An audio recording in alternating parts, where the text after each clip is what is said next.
January 26, 2026, Denver, Colorado.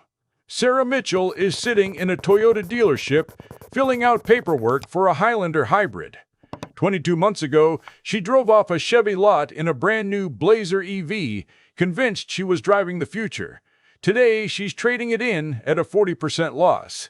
When I asked her what happened, she didn't hesitate. She said, charging anxiety, winter range loss, unreliable public chargers. She said she was done. And here's the part that should terrify every automaker pushing electric. Sarah isn't an outlier. She isn't some disgruntled edge case. She is the 48%. Nearly half of all EV owners now say their next vehicle will be gas or hybrid. That number has almost doubled since 2022. And nobody in the industry wants to talk about why. Today, I'm going to show you the exposed wiring behind the biggest broken promise in modern automotive history. And by the end, you're going to understand exactly who benefits from keeping you in the dark. I need to be honest about something before we go any further. 3 years ago, I was making the case for EVs online, passionately. I argued range anxiety was overblown. I told people the infrastructure was coming. I dismissed complaints about charging as growing pains. Then I actually spent 6 months living with nothing but an EV, tracking every charge, every detour, every unexpected cost. And I realized I hadn't been analyzing transportation. I'd been defending a narrative that was sold to me by people who had billions of reasons to sell it. So what I'm laying out today isn't an anti-EV hit piece. It's an autopsy of a promise. We're going to look at the actual data, the actual ownership experience, and the actual human cost. And I'm warning you now, if you bought an EV and you love it, parts of this will make you uncomfortable. If you're thinking about buying one, parts of this might save you tens of thousands of dollars. Either way, you deserve the truth that the brochure left out. Here's where it gets complicated, because the EV narrative isn't completely wrong. The people who love their EVs have legitimate reasons.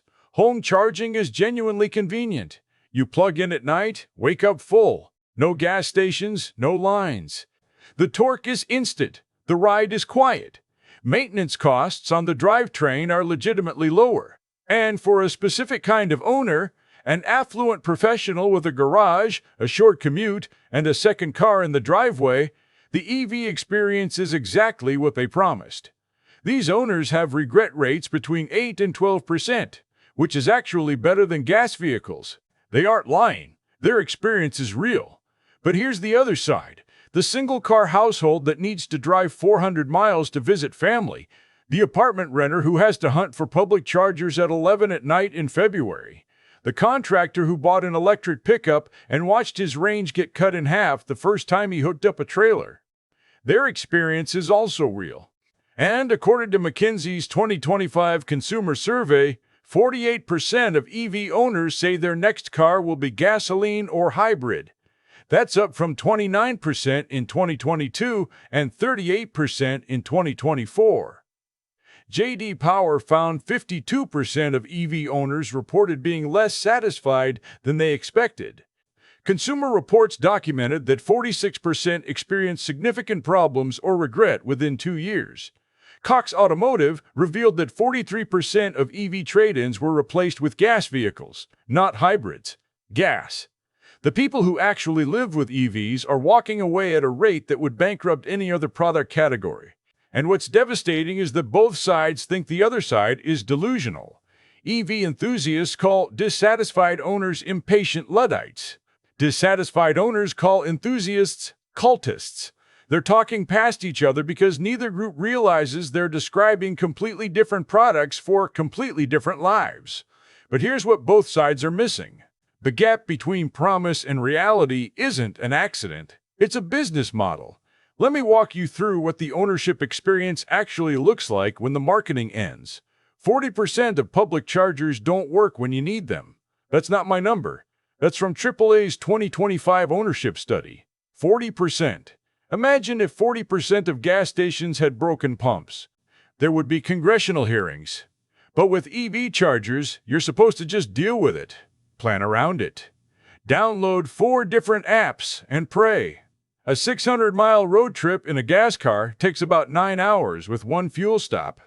The same trip in an EV requires 3 to 4 charging stops, each taking 30 to 45 minutes if the charger actually works. If it doesn't, and there's a 40% chance it won't, you're adding 1 to 3 hours rerouting to the next station. That 9-hour drive becomes 12 to 14 hours. Families have had vacations derailed. Business travelers have missed meetings. People have been stranded on highway shoulders, waiting for tow trucks, because the charging station that their navigation app said was operational was actually out of service. This is like buying a house and discovering the plumbing only works 60% of the time.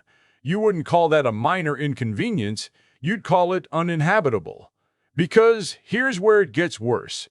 The charging problem isn't just about broken stations, it's about physics. That 280-mile range your EV promised? In January, in Denver, where Sarah Mitchell lives, that number drops to 170 miles, a 39% reduction. The battery chemistry doesn't care about your marketing materials.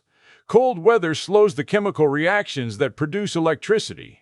That's not a flaw that gets fixed with a software update. That's thermodynamics.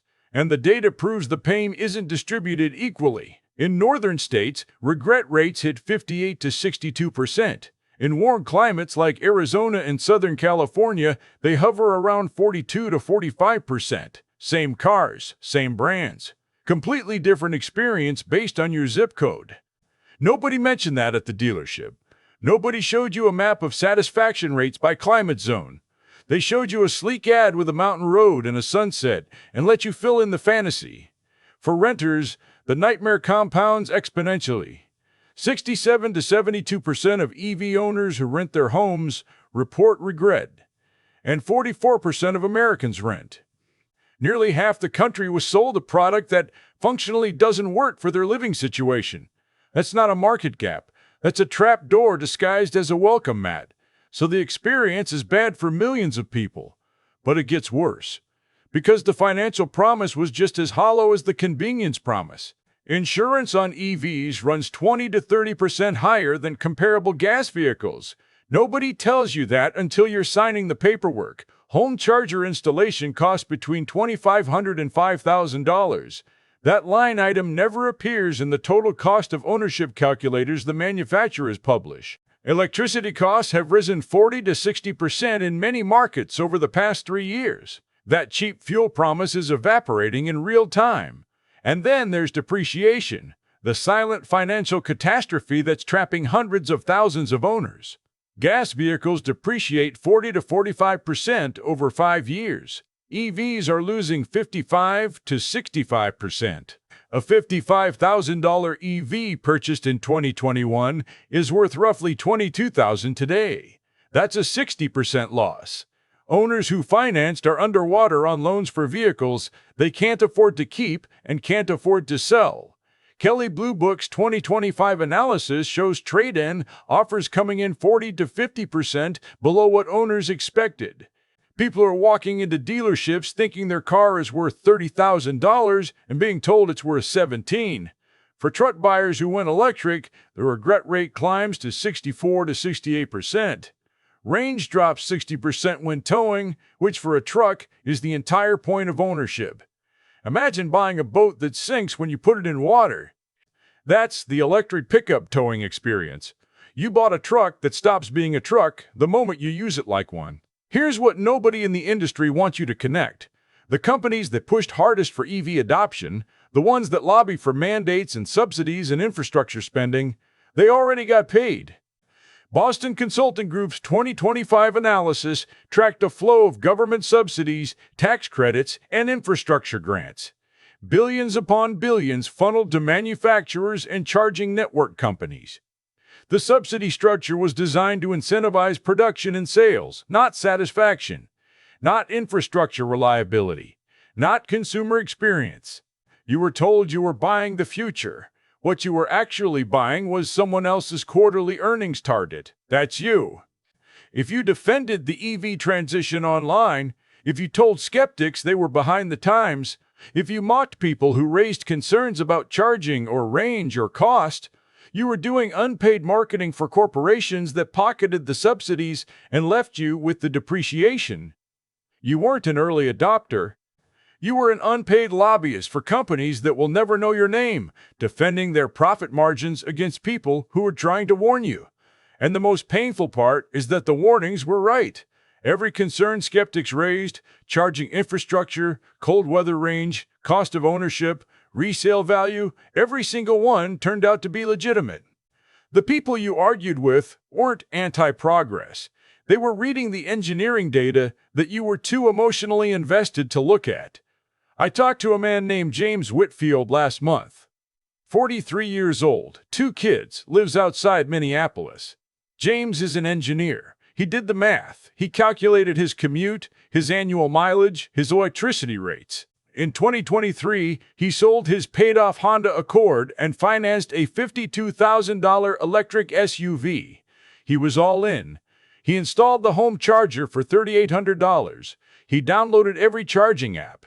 He mapped his road trip routes. He did everything right. Then his first Minnesota winter hit. His 270-mile range dropped to 155. His daily commute went from comfortable to anxious. The public charger near his office went down for 3 weeks. His electricity bill jumped 40% after the utility rate hike.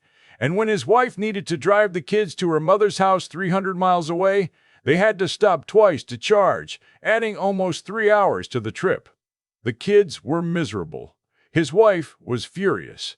When he checked his trade-in value after 18 months, it was $29,000. He owed $38,000 on the loan. He was $9,000 underwater on a vehicle that had made his family's life measurably worse. When James posted about his experience on an EV forum, asking if anyone else felt misled, he got 200 comments. 40 of them were supportive. The rest called him a shill for the oil industry, an anti-science Luddite, a bad researcher who should have known better, an engineer attacked for sharing engineering data. He told me something I haven't been able to stop thinking about. He said I didn't just lose money, I lost the ability to trust my own judgment, because I did the research. I ran the numbers. And the numbers lied because they left out everything that actually matters. That line should haunt every automaker, every policymaker, and every enthusiast who attacks people for sharing honest experiences. The numbers lied because they left out everything that actually matters. The EV industry published range figures tested in ideal conditions. Cost of ownership calculators that excluded installation, insurance, and depreciation. Infrastructure maps that counted broken chargers as operational. Satisfaction surveys that only polled owners in the first 3 months, before the first winter, before the first road trip, before the first trade-in appraisal. Meanwhile, hybrids are sitting there with 8 to 11% regret rates, the lowest of any powertrain, growing 25 to 35% annually while EV growth stagnates, delivering the fuel savings without the charging anxiety, the range limitations, or the financial cliff. The market is screaming the answer, and the answer is that forcing a technology transition before the infrastructure exists doesn't make you a visionary. It makes you a salesman with someone else's money. That EV you were promised would be the future?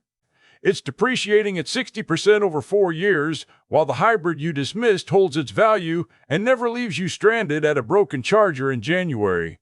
I know families who stop speaking over this. Thanksgiving dinners where someone mentions their EV regret and gets lectured about climate responsibility by a relative who takes 3 flights a year. Friendships fractured because admitting your EV purchase was a mistake feels like admitting you were gullible, and nobody can tolerate that, so they double down instead. The real damage isn't the depreciation. It isn't the stranded road trips or the broken chargers. It's training yourself to ignore your own experience whenever it contradicts the narrative you were sold. That's a habit that doesn't go away when you trade in the car. So tell me, do you own an EV? Do you support the push toward electrification? Good.